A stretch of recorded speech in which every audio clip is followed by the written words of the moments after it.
Barricade ঠেলে পুলিশের সঙ্গে ধস্তাধস্তি, তারপর বিক্ষোভকারীকে কিল চড় ঘুষি, চুলের মুঠি ধরে টানতে টানতে নিয়ে যাওয়া হলো এক বিক্ষোভকারীকে। ক্যাম্পাসের মধ্যে চিকিৎসক ছাত্রীকে ধর্ষণ ও খুনের ঘটনা আগেই তোলপাড় ফেলে দিয়েছে গোটা দেশে। আর এই ঘটনার প্রতিবাদকে কেন্দ্র করে শনিবার বিকেলে রণক্ষেত্র হয়ে উঠল সেই আরজিকর মেডিকেল কলেজ হাসপাতাল চত্বর। ছাত্রীকে খুনের প্রতিবাদে এদিন হাসপাতাল চত্বরে প্রতিবাদ মিছিল করছিলেন সেখানকার চিকিৎসক পড়ুয়ারা।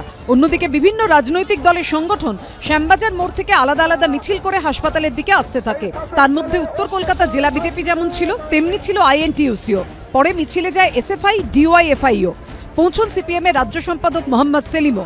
এদিন মেডিকেল কলেজের একটি মাত্র প্রধান গেট খোলা রাখা হয়েছিল। বাইরের মিছিল ঠেকাতে ব্যারিকেড করে পুলিশ। এরপর বাইরে থেকে বিক্ষোভকারীরা ভেতরে ঢুকতে গেলেই পুলিশের সঙ্গে তাদের ধস্তাধস্তি বেঁধে যায়। ব্যারিকেড ধরে ঠেলতে থাকেন তারা। এরপরই বেশ কয়েকজন বিক্ষোভকারীকে এভাবেই মারতে শুরু করে পুলিশ।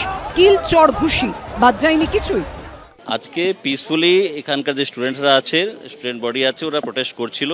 তখন কিছু বাইরেগাত লোক যারা স্টুডেন্ট ছিল না, ওরা গেটে এসেছিল। তখন স্টুডেন্টসরা, এখানকার স্টুডেন্টরাই প্রোটেস্ট করেছে কি এরা কেন এসছে এখানে, এরা রাজনীতি করতে এসছে বা এসছে।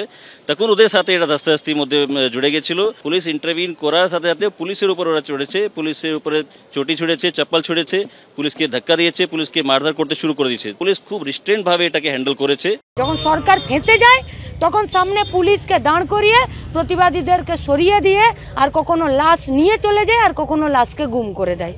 এর পিছনে আরও অনেক বড় চক্রান্ত আছে, লড়াই চলছে। কেউ একজন ঠিক করে দিতে পারবে না অপরাধকে আর অপরাধীকে আর শাস্তি। তার জন্য আপনাদের সবার কাছে আমাদের আবেদন, রাস্তায় নামুন, রাজ্যটাকে বাঁচান। অত্যন্ত নক্কারজনক ঘটনা ঘটেছে, দৃষ্টান্তমূলক শাস্তি চাই। মুখ্যমন্ত্রী বারবার করে বলেছেন, পুলিশকে বলেছেন যে ইনকোয়ারি করো, সিট গঠন হয়েছে।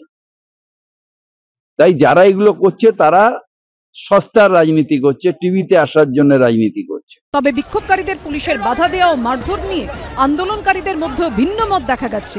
জিগড়ে বাইরের লোকজন এসেছে, অ্যাকচুয়ালি এই বেশে অন্যান্য মেডিকেল কলেজের নাম করে কেউ ঢুকছে, তাদের সাথে বহিরাগত লোকেরা ঢুকছে যারা আমাদের প্রোটেস্টকে ডিরেকশন চেঞ্জ করানোর চেষ্টা করছে।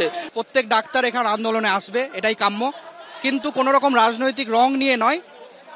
যাদের যা রাজনৈতিক রং তার মনের মধ্যে থাকবে। আন্দোলনকে, ঐক্যবদ্ধ আন্দোলনকে কন্টিনিউ করতে হবে। তার জন্য কোনো ডাক্তার যেন আটক না হয়, সেটাও আমরা এখানে যারা আন্দোলনরত আছেন তাদেরকে আমি দেখার জন্য আবেদন করছি। চিকিৎসক ছাত্রীকে ধর্ষণ ও খুনের প্রতিবাদে এদিন রাজভবনে গিয়ে রাজ্যপালের কাছে ডেপুটেশন দেয় বিজেপি ও কংগ্রেসের প্রতিনিধি দল। শ্যামবাজারে মোমবাতি মিছিল করে কংগ্রেস, মোমবাতি মিছিল করে সার্ভিস ডক্টরস ফোরাম। প্রতিবাদ মিছিল করা হয় জয়েন্ট প্ল্যাটফর্ম অফ ডক্টরসের তরফেও। এবিপি আনন্দ।